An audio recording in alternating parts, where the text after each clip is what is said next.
Welcome back to Top Decks. Today we will be talking about anthropomorphic media.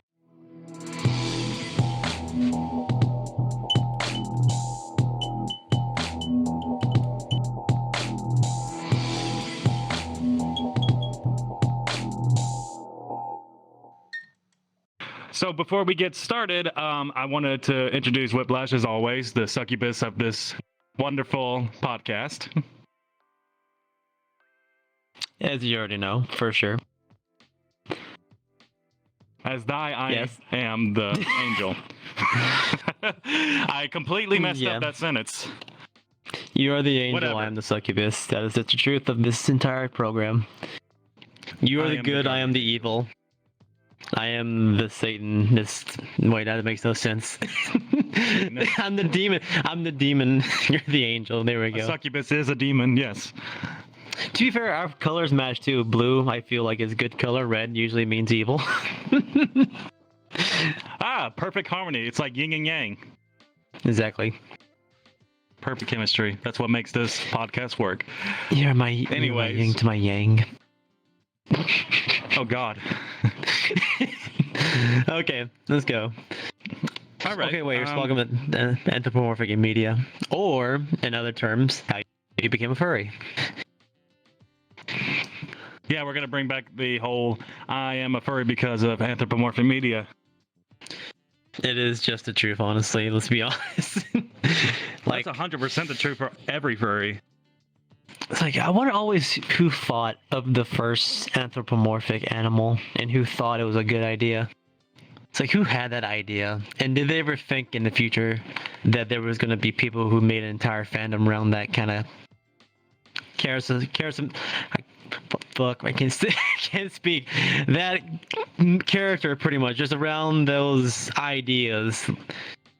Probably not, because I feel like it was before Mickey Mouse. There were other cartoon creations, but Mickey Mouse made it the biggest. I don't know, it's interesting, but go ahead. I would say I could have done my research on that. There will be definitely some improvement on the topics of research. I would say yes, there is more than just Mickey Mouse. Probably somebody way before Mickey Mouse. As to who, I have no idea. Also, your leg is looking up like you're about to pee on a fire hydrant. There you go.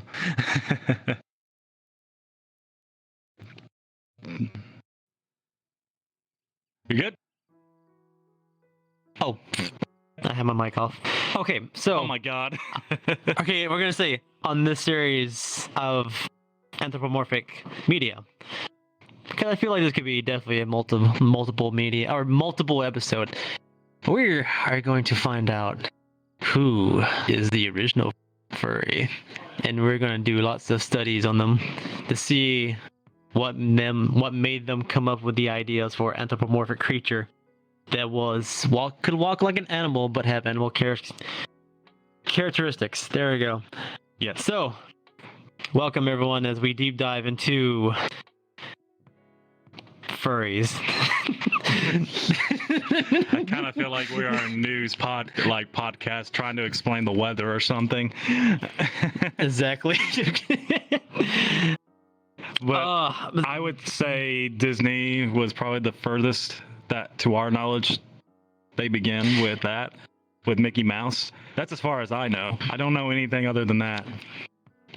I remember there being something before Mickey Mouse. I can't remember the character's name because back in, was it high school or college? There was a class I was in that took a look into the history of animation.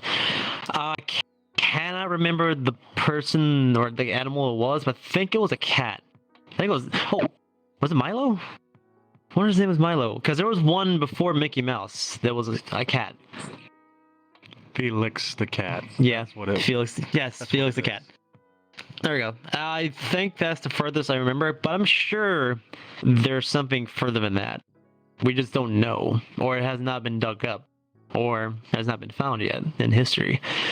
But definitely, we wouldn't be where we are now without Mickey Mouse. Mickey Mouse and Steamboat Willie, which was the first episode or first cartoon ever shown and drawn, is what made animation popular. as we all know, and made animals Yes. or anthropomorphic for animals popular. Such an interesting thing that the first famous animal character is a mouse. It's a rodent. Ironically, we do not have a lot of rodents in the furry community.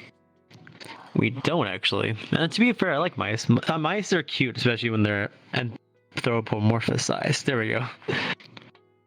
Let me tell you about one mouse I do know. Which one is that? It's Huh? Reggie. Oh,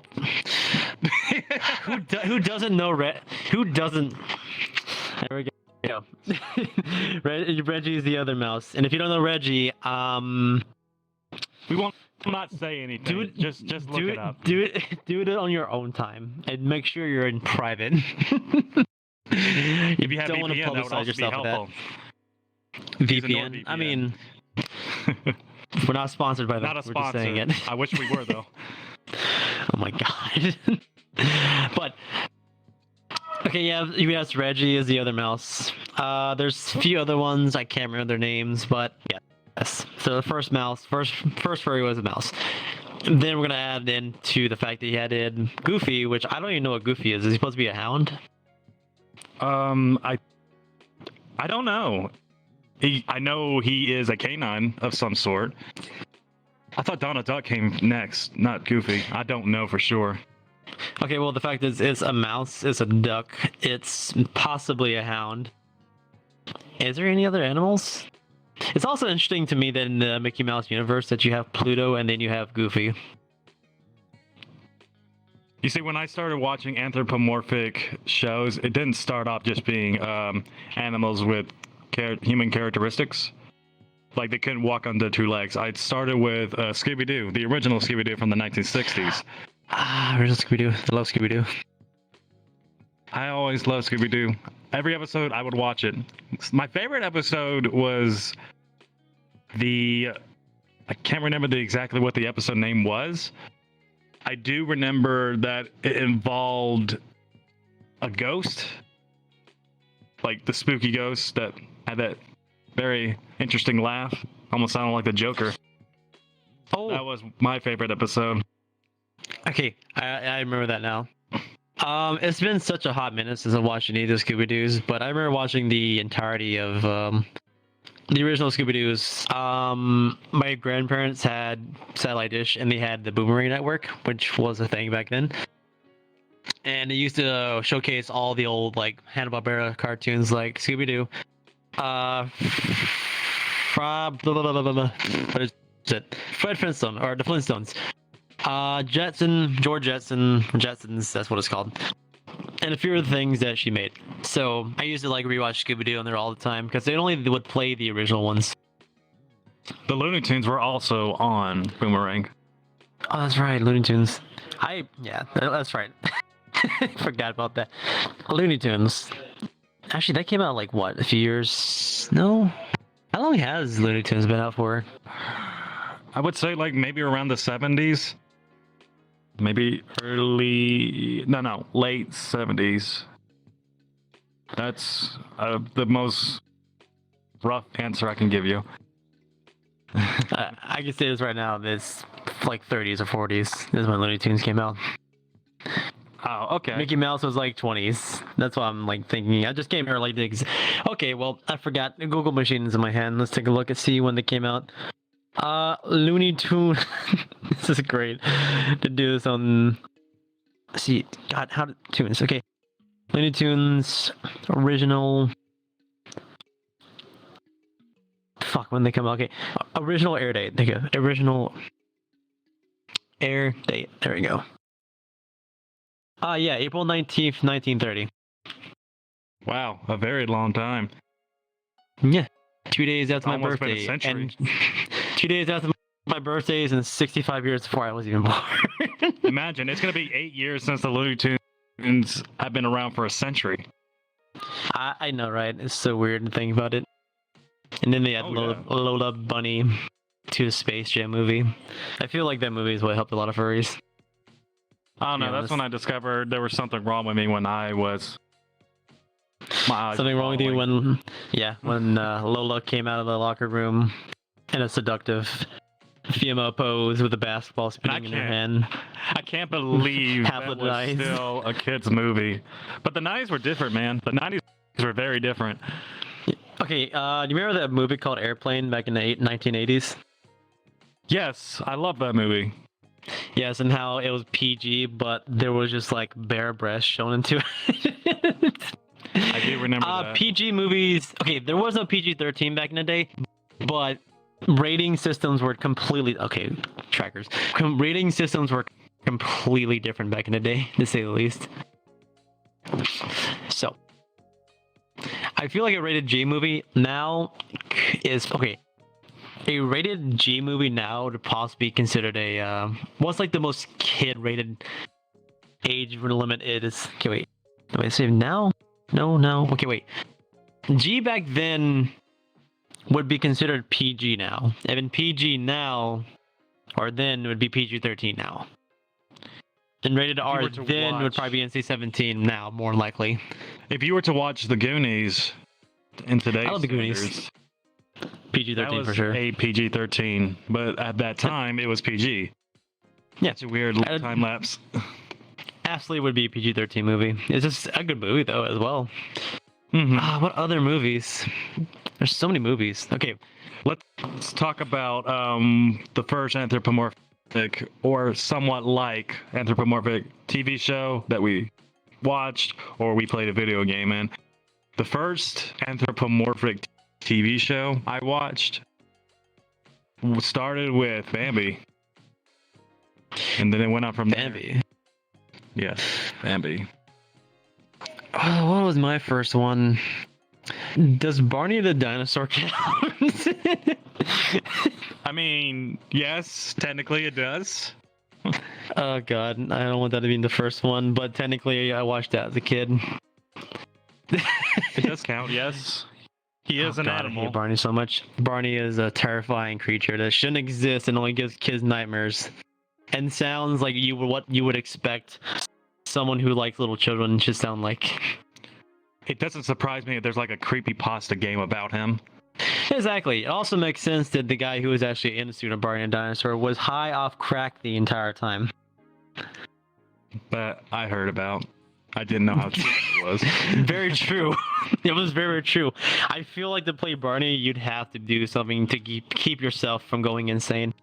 Because having a sound like that, being in a giant pink dinosaur that's shaped like phallic shape, to say the least. Yeah, you know what? Drugs make sense in that aspect. No, body, stay up. Yes. I am very concerned about where he's going with this. I know I'm done. That's just the fact that I feel like to play Barney, that drugs make sense for that aspect. You have Sesame Street. Technically, is it? I don't know if those are considered animals sometimes. Big Bird. Big Bird's an animal, yes. Big ass chicken. Yes. Big ass chicken. Mother a giraffe sometimes. Probably so, because geez, I feel like Big Bird could feed like an entire like street full of families. That's very that's weird to think of, but Elmo is a rag. Let's be honest, Elmo. I don't even know what Elmo is, honestly. But the other Out of creatures, your imagination, yes. yes. What other creatures are in Elmo? You have Oscar. You have Oscar's. I don't know. Oscar is. Maybe Sesame Street wasn't a good example. Yeah. Besides Big that was Bird. the other kid show. Land Before Time. The Land they could Before speak. Time, yes. They could speak, but they didn't walk on two legs. That was a really I good. remember. That was that a movie. good show and movie. I started with the movie, and it was so sad. Oh yeah. Who's that? Don Bluth. That's who it was. Don Bluth is the one that created that. That is such a good series, though. Yeah, they're the one. still making movies for The Land Before Time. Are they? I don't know. Actually, Yes. it's a good question. Believe they Well, are. I'm just old now. I'm never gonna have kids, so I'll never see another one in my life. But I remember the Land Before Time at least. It was a really good show. Or no, movie. Was it a My show? favorite. Hmm? I was gonna let you finish. Did you want to say something?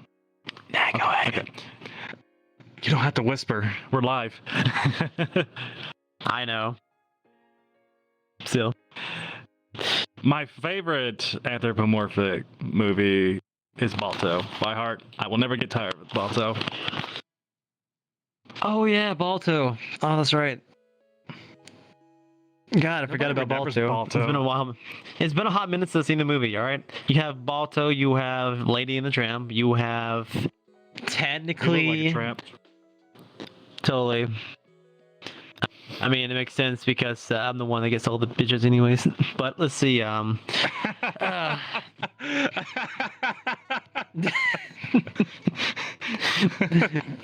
Okay.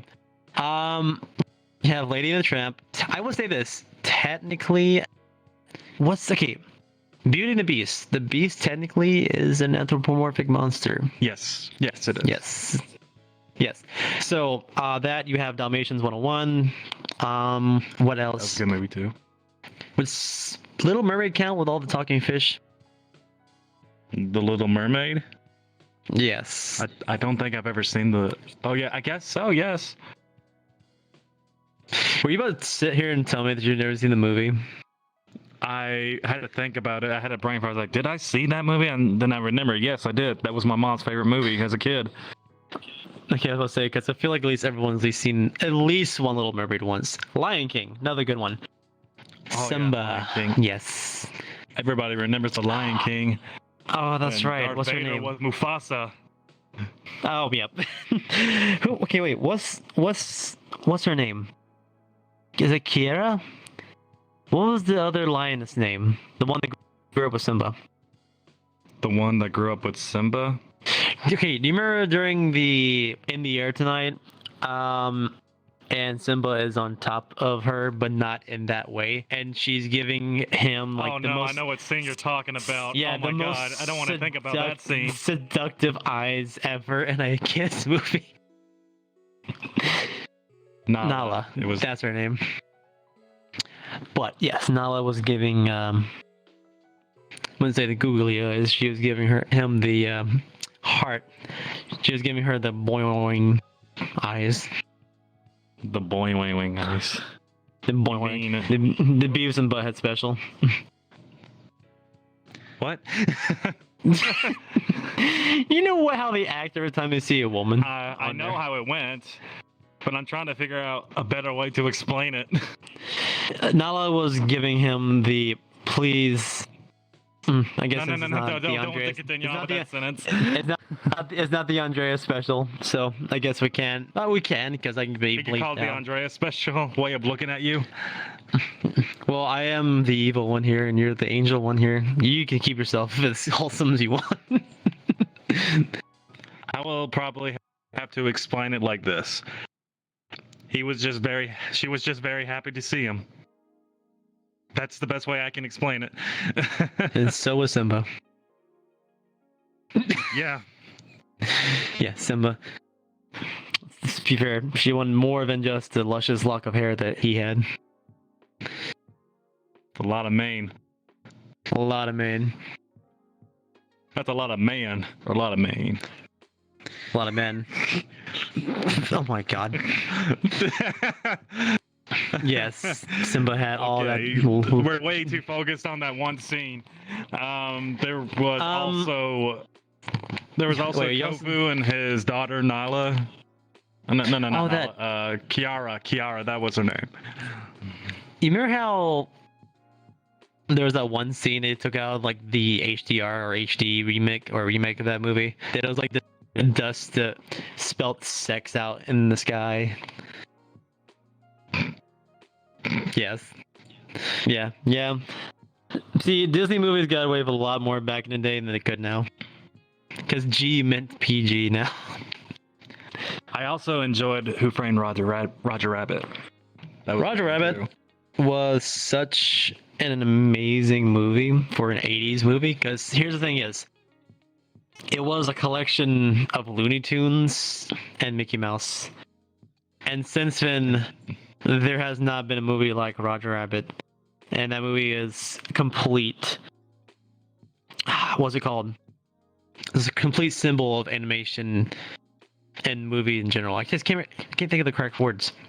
It's a cult classic, that's for sure. It's a hell of a cult classic.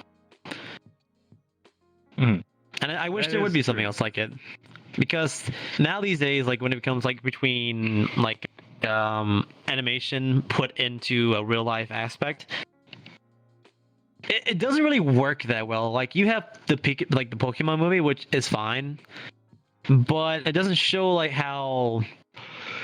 Well, I guess Pokemon is based on like creatures you can use to fight other creatures, and Looney Tunes and Mickey Mouse would be two like completely different cultures of like cartoons put into a real world aspect, and dangerous as hell. I feel like, because what was it? The only thing you can kill a cartoon with was that acid.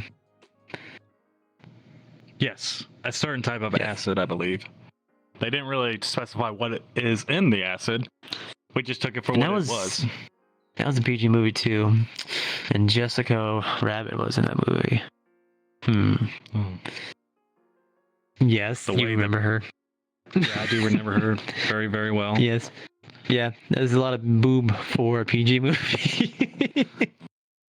There was a lot of melons going on in that one. A lot of ham. it's a lot of it's some What is wrong with you? everything. We were That's talking what- about melons, and you go to ham. Where have you seen ham? I mean, big ass hams, like hawks of hams. I mean, they're the same size. Oh, that's Might as not well where I thought you were going with this. No, not that at all. It's such an interesting thing to me still. But that movie, since then, there has not been any like Looney Tunes or Mickey Mouse clash at all in any movie or anything else in existence. So the fact that they're able to get both of those IPs for the same movie is amazing. We haven't touched on video games yet, so let's start off with the Elder Scrolls series.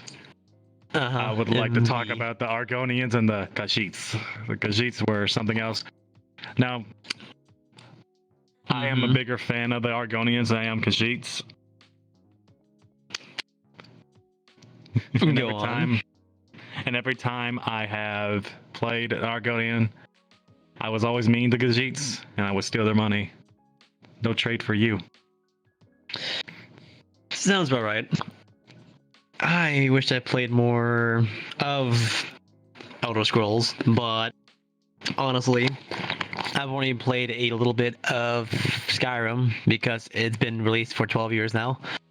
And they continuously release it, and I've only played a little bit of it. Now, I do want to play the new one whenever it comes out. Still glad because it hasn't actually given it a release date, so people's expectations aren't high. So they're finally learning from mistake because Fallout 76 was a disaster. Was a disappointment, yes. A hell of a disappointment. And I think Big Daddy Microsoft bought them. Like, I feel like they waited for them to do something stupid. They're like, all right, yoink, you're mine now. I mean, let's be honest. Since then, Microsoft has been doing better since they tried to release the Xbox One. That was completely garbage. But for original for a game, I feel like technically would Yoshi count as one? Yoshi, I don't know if he is an anthropomorphic character at times. He's an oddball, that's for sure. Very true. Well, I mean, if we're okay. Speaking of first for a game, I would guess say either Sonic or Star Fox. What about the Wolf Among Us? They had a talking pig, and there was also a werewolf, but that is still a human, but werewolf. Huh? I'm not gonna lie, I never heard of that game. Nope. The Wolf Among Us is one of the best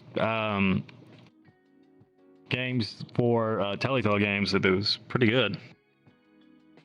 Wait. I'm talking about like games back in the 90s. You're talking about games that came out like in 2010s. Yes. I mean, modern that's anthropomorphic games. Yes. okay. Well, speaking of my age was Star Fox and Sonic. We're My almost age the same shows. age. Yes, but if Wolf Among Us got you into it, I got you. But mine was Star Fox and Sonic the Hedgehog, especially when they brought Rouge out.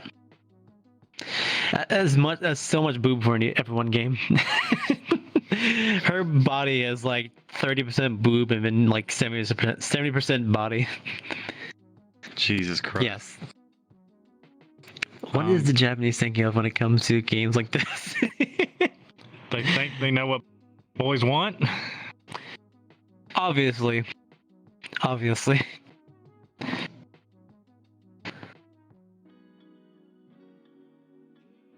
What is that? Hang on a second. I hear a noise. Oh, well. Okay, I'm good. Okay, Sorry. well. See, we have Star Fox, we have Sonic the Hedgehog. I guess for you is Wolf Among Us. What's another good one? There's multiple of these, and I just can't think of them at the moment. Not the only furry game to come out. Was there Looney Tunes? Yeah, there was Looney Tunes and Mickey Mouse games. There are a lot of Disney games. What else is there? Yeah, but he is technically more of a monkey. Donkey Kong is definitely more of a like gorilla. He has no anthropomorphic like. I feel like he has no anthropomorphic like characteristics on him. He actually acts like a gorilla. Besides him driving a go-kart, that's about it. What about Bandicoot? That's right, Bandicoot. Speaking of, yeah, Bandicoot. We have Ratchet and Clank. What are other ones? Conker's Bad Fur Day. Yeah, that's true. The original M-rated furry game. That The was a best good one. furry-rated and furry game. I love that game. Too bad it never made. Yet to You know, play maybe it's it. always I've a just good. only seen walkthroughs. Maybe it's a good thing they never made a second one because the first one is just such a classic. Mm-hmm. Yes. I love like every single movie they made fun of. You can definitely tell that game is period correct. They made fun of The Matrix. They made fun of Private Ryan, Saving Private Ryan. They made fun of fuck. What was it? I don't know. I just know my two favorite things in that game is the club in the game called Rock Solid and the poop that sings. The poop that sings, which really had a good Yes. voice. I'm not going to lie to you. I am the great mighty poo, Poop. and I'm going to throw my shit at you. The fuck they got someone who could sing like could technically feel like could sing opera. Actually, that was opera. The fact they got someone who could sing opera and just make it into a fucking song like that is 100% great. This is why I miss. God, was there? Who was it? Who made that game? It was 007. That game. It was not okay. GoldenEye. That game. Banjo-Kazooie. Rare. That's right. I miss Rare so much. The only memory I have of Conker's Bad Fur Day is when you were in that one place where you were doing a job for that cog with the cigar. Oh yeah, that one. that one. Yeah, no, I That got you. cog was very perverted. I mean, that's the main point of that game. My other favorite thing was it a block? Oh, that's right. It was a block talking to you, and there was another block on top of him.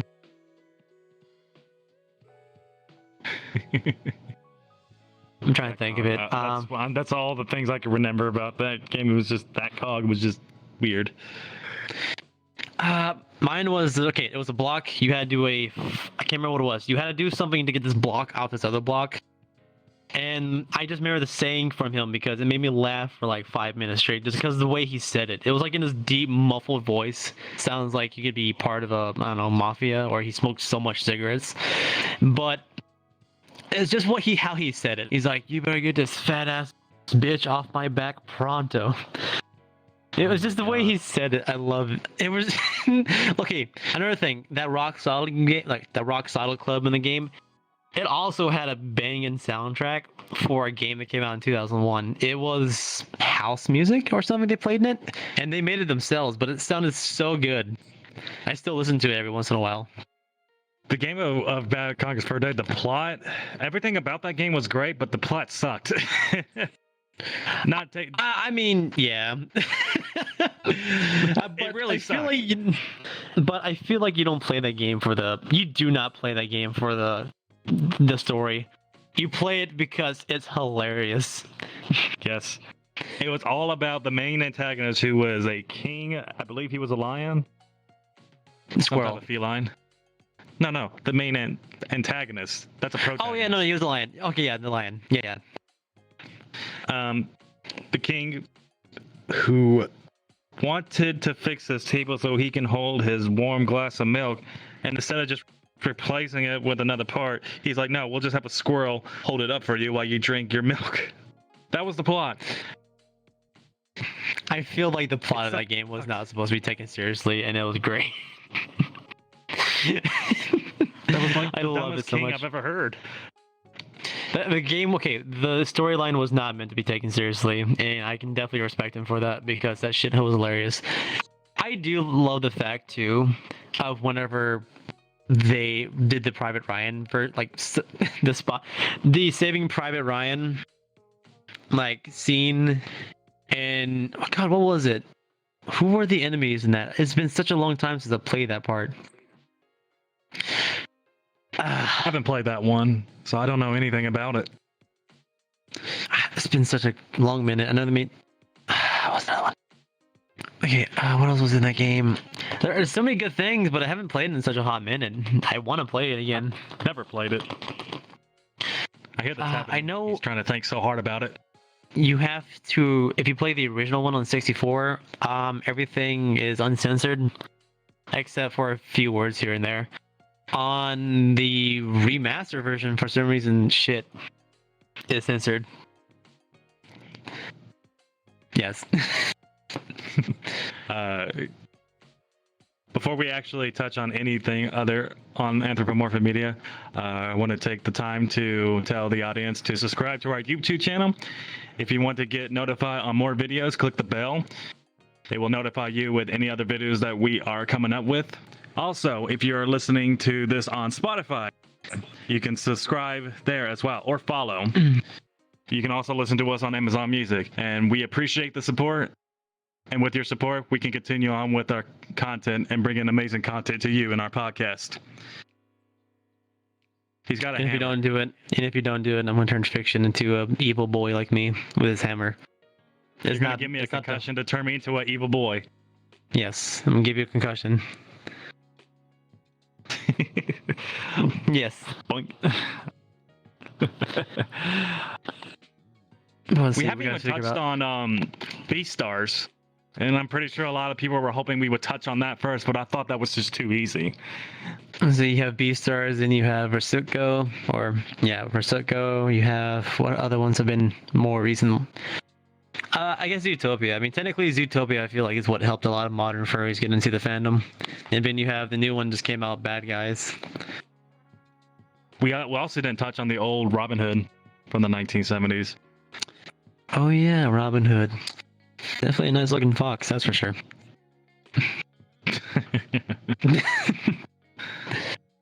But no, yeah, Beastars. Since we haven't touched on, I wanted to bring up one thing about Beastars that we haven't touched on. Is that out of all the anthropomorphic stuff we talked about, besides Conker's Bad Fur Day, that has been the most recently adult content of anthropomorphic characters that we've had. No, which is great, honestly. Like, I wish there would be more, animation studios that would go further with, cute animals or cute anthropomorphic animals than it's in a more mature state than just a, family-friendly state. Because most of them usually are. It's either PG or G. Like, Zootopia is PG, Bad Guys PG. Well, Versuko technically is in a more of a mature state, just not as mature as Beastars. It seems like the only mature furry shows that come out of is Japan. It seems like the only ones that come out of Japan. I It's do so want to weird give a to me. sly hint to the audience. I am making a book somewhat related to it of what I want to do, but for now, it's just a project. I'm sure it'll be good when it comes out. Is there any American shows like that? I'm not gonna count Brian because I mean he's part of a human. He's part of a human like show, but like a full-on furry show. Brian from Family Guy. Brian Griffin's the only anthropomorphic thing I know, besides some characters that slide here and there. Yes. Like the chicken that fights Peter Oh! Griffin. Oh, why did I not forget it? Fucking regular show. Yes, regular show's a good one. They're That's in sort more of in between the PG-13 era. Yeah, but that was a good show though. Rigby and Mordecai. Yeah, I remember that days. And that was in high school when that show came out. I missed that show. It was a really good one. Any other? I mean, should we count SpongeBob? A fucking anthropomorphic sponge. Technically, a sponge is an organism. So is a starfish. So is a Squidward. So is a squid. So is a crab. So is a whale. Technically, all of them are fish. Yeah. I guess we could say SpongeBob is anthropomorphic. Which they're still running, which is amazing that they are still running. Look, Jellyfish Jam, which I've been listening to the past few days. It's a shit.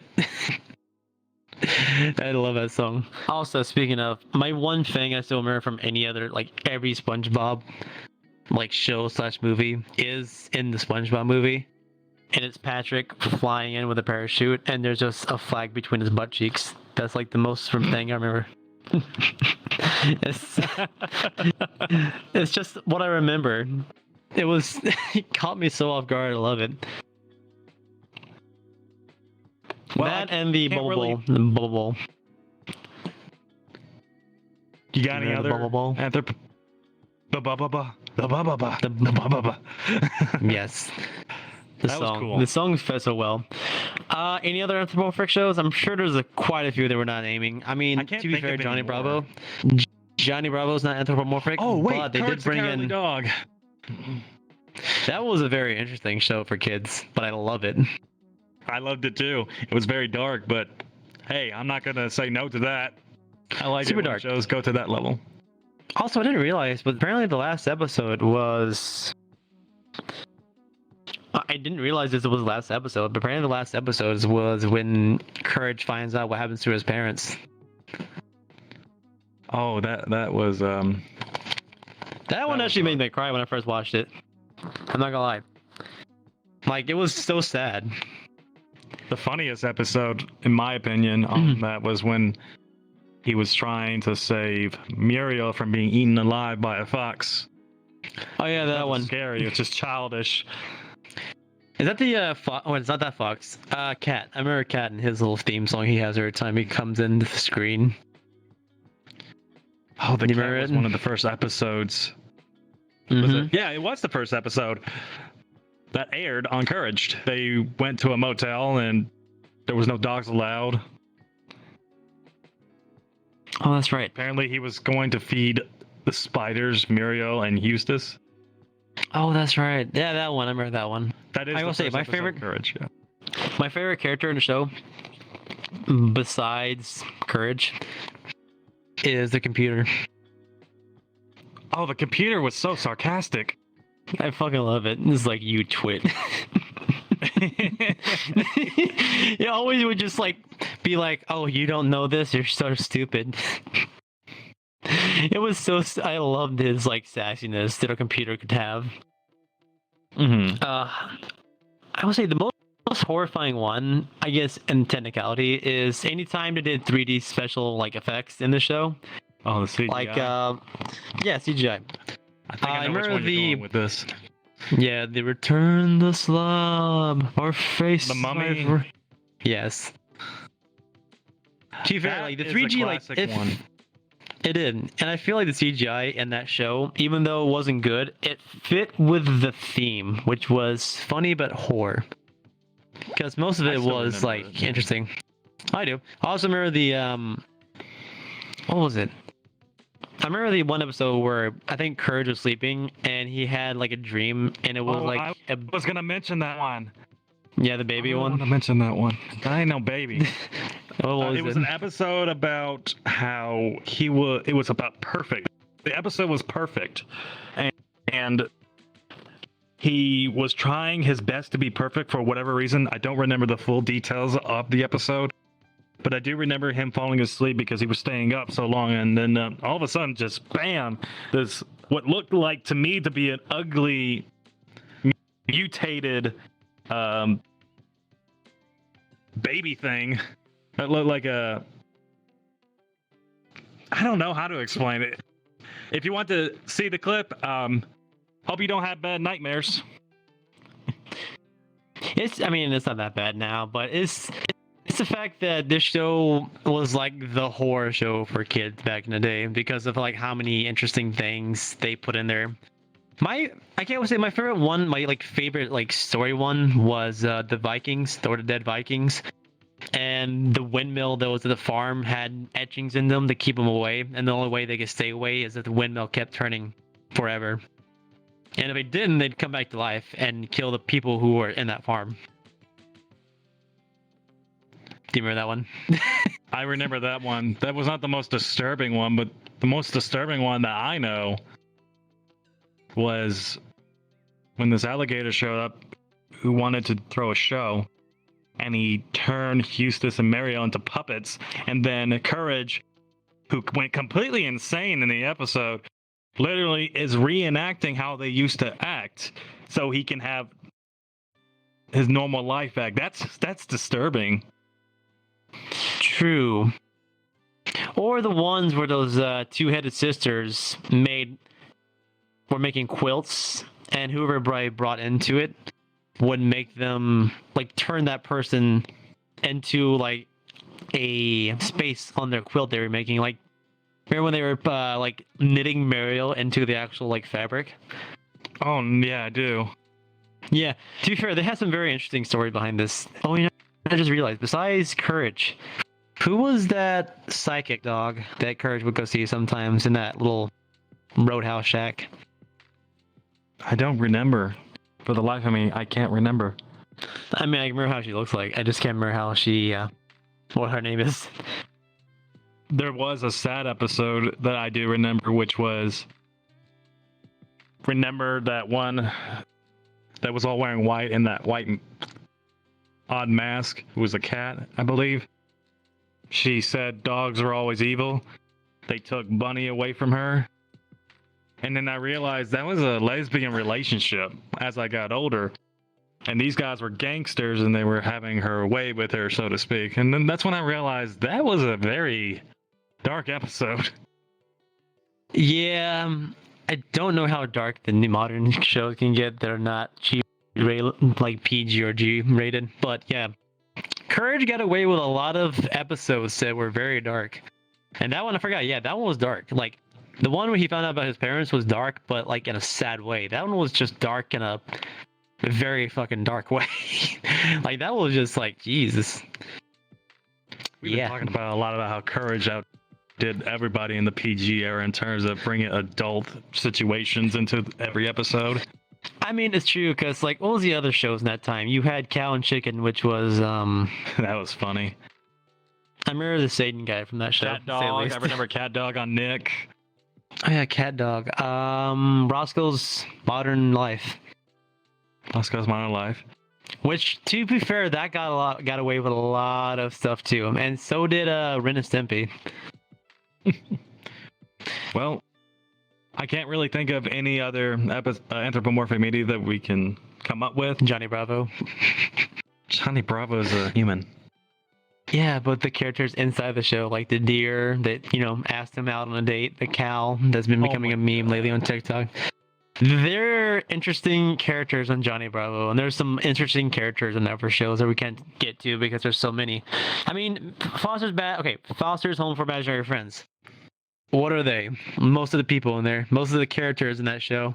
I don't know what most of those characters are, besides the bunny. I don't remember his name. Mr. Harrison. Mr. Harrison. Yeah, you have him. You have him. You also have. There's so many shows. There's just so many shows that came on Cartoon Networks that have some kind of version of furry characters in it, which is fine. It's great, honestly. Yeah. The other one is Camp Lazlo. Oh yeah, see Camp Lazlo. That's another good one. Brandy and Mr. Whiskers from Disney. That was a good one. Man, there are so many anthropomorphic ones. I'm pretty sure we missed. Oh no, I'm sure there are.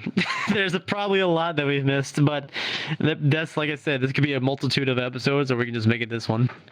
Yeah, that's why I wanted to say what we said our piece, and if anybody wants us to do another episode about it, you can say in the comment section below. If you want a part 2 of us talking about anthropomorphic media, let us know, and we will continue on. But for right now, we have to end today's episode. And before we do, we want to say, if you guys want to leave some questions for us, you can either put it down in the comment section, or you can go fill it in the Google Drive document that we have set up. Hope this episode was a good one for you. Was it a good one for you as well, Whiplash? This was a good talk, actually. Yeah, it made me go back in time to actually think about how I became a furry. To be fair, if most of you don't know, I've been a furry since 2007 when I was 12. Started in 2008. Yeah, started very young, to say the least. Now most people are like usually in like high school or college when they actually become furries. Oh yeah. Well, we will see you guys in the next episode.